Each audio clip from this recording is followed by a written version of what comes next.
everybody. Welcome back to the Insightful Thinkers podcast. As a part 2 to last week's episode, we'll now take a little bit of a closer look at the various approaches used to answer questions about the universality of facial expressions.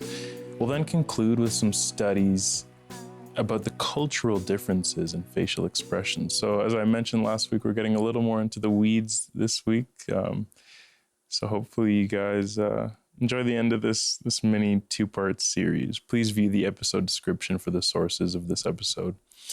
So one of the main research methods in studying the universality of facial expressions is by studying blind individuals. Since humans can easily learn and imitate emotional expressions from others, it can be difficult to know whether emotional expressions truly are innate. In other words, it may be the case that all the facial expressions that we see just occur because we just imitate them and we imitate what we see from others. So maybe facial expressions are simply learned rather than innate. This is why research is done with blind individuals, because blind individuals are limited in what they can observe and in what they can imitate. So this makes them really good subjects for exploring the pure effect of biology in facial expressions. If blind individuals are making facial expressions, these expressions must be innate then, because blind individuals clearly are not watching other people make expressions before imitating them. So they must have just come naturally from birth in everybody, whether you're blind or whether you can see. Congenitally blind individuals are some of the best research subjects in this area because they have the most limited social learning about how to produce facial expressions because they've been blind since birth. So what are the results from some of these studies with blind individuals? Well, there are many similarities between blind and sighted individuals and their facial expressions. This hints at the universality of facial expressions because it's impossible for blind people to simply be imitating others to produce facial expressions. So it suggests that facial expressions are innate in everybody and that they just come naturally, even if you're not able to imitate others, as is in the case of the blind individuals. Another finding is that the complex muscle combinations that are needed to form expressions have also been shown to fire immediately when blind individuals experience an emotion. They would not have these automatic, quick, snappy responses to produce a facial expression unless they were born with the capability of making facial expressions. So another hint that this facial expressions are innate and they're universal to everybody. Another main source of evidence for the possible biological origins of emotional expression comes from studies of twins and related individuals. So this allows us to get at the genetic basis of these facial expressions. So the results of some of these studies, facial behaviors of blind individuals are more similar between family members than between strangers. So 2 siblings make more similar faces than 2 strangers do. Since genetically related people produce similar facial expressions, this means that genetics must play a role in creating that similarity of their expressions. So this points again to the innateness of facial expressions. You might be asking, why did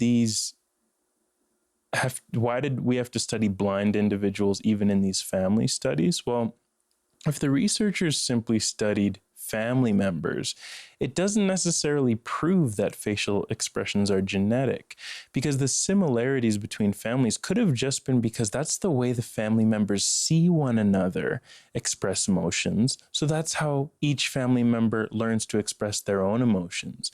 So just because they're genetically related in that family, if they can see, then they still just might be imitating the expressions of their families. So they still needed to study blind individuals here.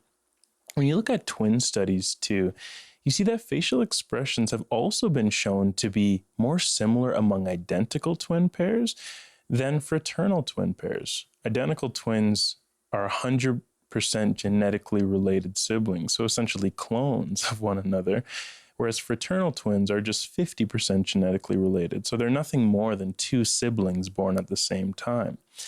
Since the identical twins showed a greater similarity in their emotional expressions than fraternal twins, it shows that there's a genetic basis to emotional expressions.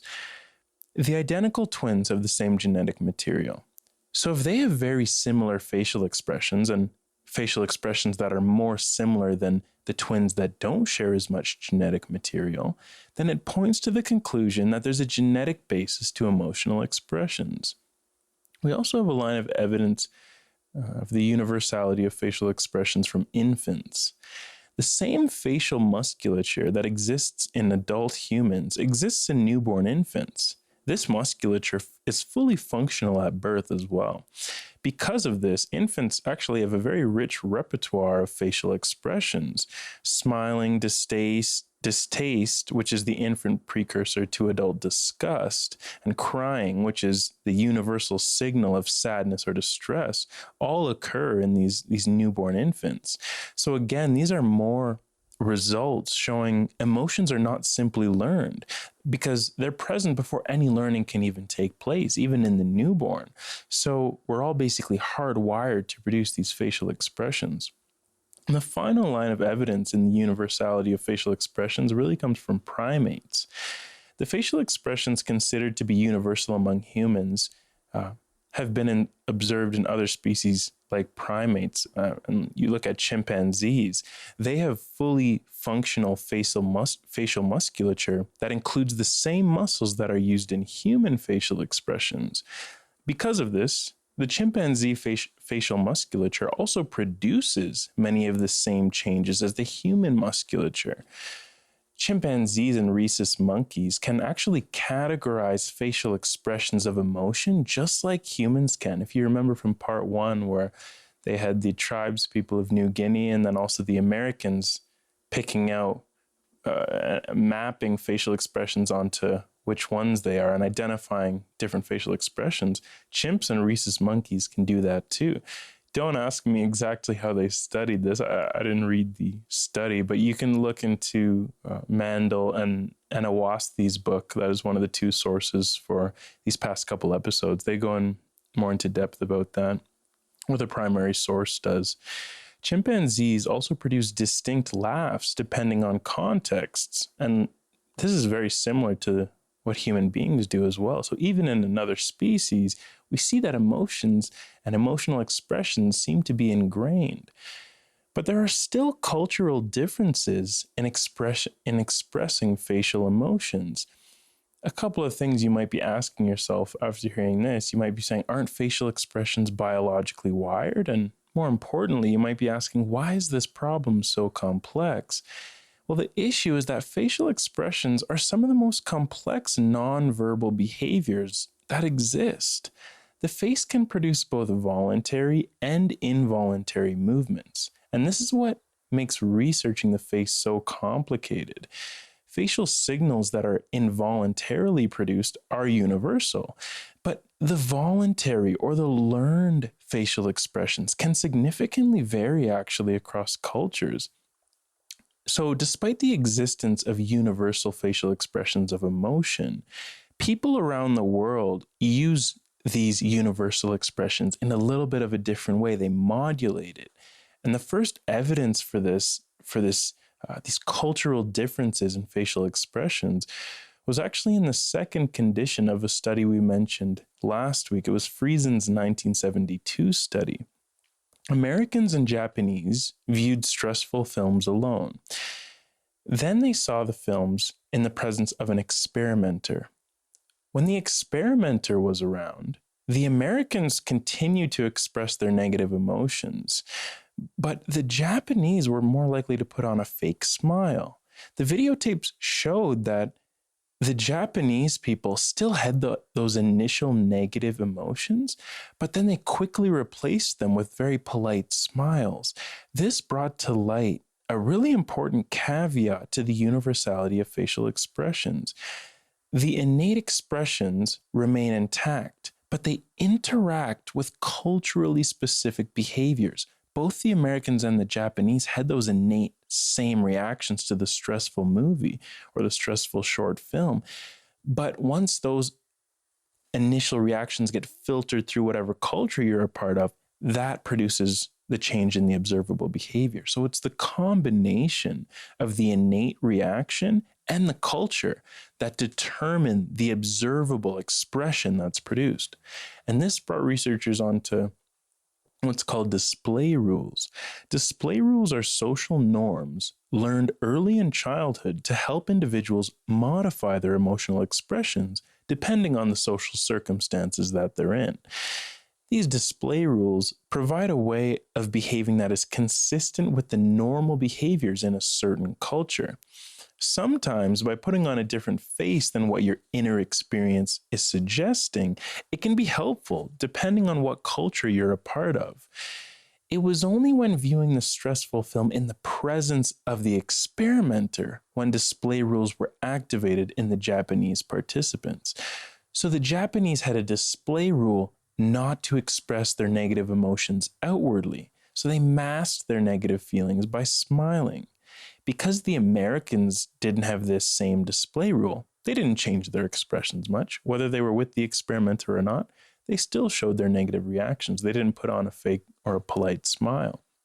So this kind of gets us more into the weeds about the cultural differences. And there are some general cultural differences in the expression of emotions. And it's between individualistic cultures and collectivistic cultures. Individualistic cultures stress individual goals and the rights of the individual person. Collectivistic cultures focus on group goals and what is best for the collective group. Individualism is typically found in North America and much of Western Europe. Collectivism is typically found in the Middle East, Asia, and parts of Africa. What are the differences here in the way individuals of individualistic cultures versus individuals of collectivistic cultures express their emotions? Well, collectivistic cultures have been found to show less expression overall than individualistic cultures. This suggests that expression management is central to the preservation of social order in the collectivistic cultures. They have to put on the face to maintain that order. They're more a part of that group. For the podcast listeners, we're going to put a graph up on the screen. Well, I guess for the YouTube viewers, but for the podcast listeners, you can check out the website. I'll post the image on there. If you're running or you're driving or something and you can't look at it right now, make a note, because it is a really interesting graph, but I'll explain it as well as I can regardless. So basically, if you can imagine this, it's individualism on the x-axis, and then how much you basically express yourself on the y-axis. And what they find is that the more individualistic the culture is, so the further right on the graph, the more they express themselves. So at the top right of the graph, you see the most individualistic cultures. You see Canada, USA, you see Australia, New Zealand, countries, and these European countries as well are up there, like I mentioned. But the more collectivistic cultures, they're lower on the individualism scale, and they express themselves a lot less. So in the bottom left of the graph, very low individualism, you see low facial expressions, or not as much, like Indonesia, Hong Kong, Malaysia, South Korea, some of these Asian countries. So this is kind of the way it works. Some of these results then, in accordance with these results, are individualism equals more expression generally of positive emotions. Individualism also equals more expression of all emotions toward in-groups, so people of the same culture. And individualism also equals more expression of happiness and surprise, even among members of out-groups, so people of other cultures. Another study with athletes from individualistic versus collectivistic cultures revealed some things too. So the athletes' initial reactions were universal, but their subsequent expressions were determined by their culture. This is very similar to that American versus Japanese study when they were watching the films. Both the Americans and the Japanese both had that initial reaction that was the same. That's universal. Those initial facial expressions, those quick, snappy ones, even among the blind people. But then it's your culture that modulates how you're fully going to express yourself. Athletes from individualistic cultures express their emotions more. Athletes from more collectivistic cultures masked their emotions more. So this still shows facial expressions are universal and innate, but that mask that gets put on after that initial reaction is very dependent on culture. It's just like we talked about earlier. The innate expressions remain intact, but then they interact and they get filtered through whatever culture you're in. It's the combination of the innate reaction and the culture that determines the facial expression that we can observe. Cumulatively, these findings provide quite the nuanced view of the relationship between culture and display rules. People from individualistic cultures do not seem to conceal their emotions quite as much. I hope these past couple of episodes have helped to clarify some of the issues about the universality of emotion. I know we really got into the weeds a little more here, but hopefully you guys enjoyed it.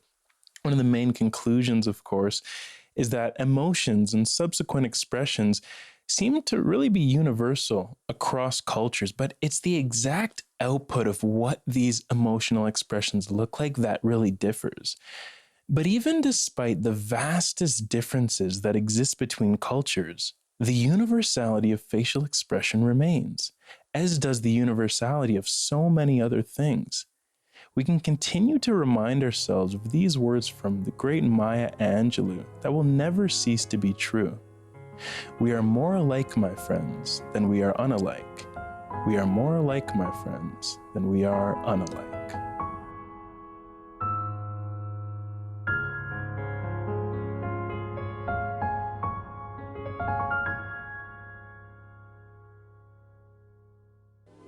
This podcast is a production of Insightful Thinkers Media.